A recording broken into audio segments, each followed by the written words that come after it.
this could actually be one of the furthest reaching censorial bills that we've ever seen in Western Europe. Now, the bill bans hate speech, and you might think, well, good, nobody likes to be insulted, nobody likes to be offended, but here's the thing. The bill doesn't clarify what hate speech actually is. So it gives the government the freest gambit to define what they don't like as material that has to be censored in the country of Ireland. This is a major problem across Europe. Whenever you see these hate speech laws enacted, no one seems to have a standard definition of what hatred means. In fact, I believe the Irish government's definition was a circular one. It went back to hatred.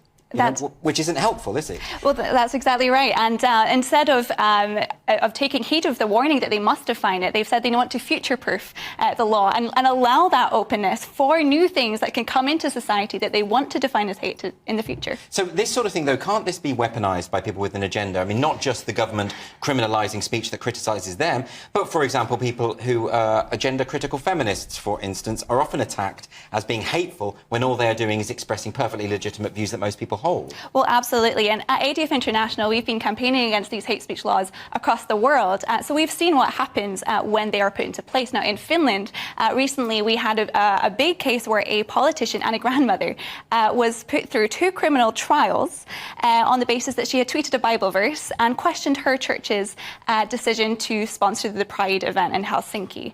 Now, she obviously has one persuasion, one out view, a Christian one, but because the government found that this was offensive, she was dragged through 2 criminal trials and has been appealed to the Supreme Court. In Mexico, similarly, we supported the defense of Quadri, a politician there who had tweeted about his gender-critical views.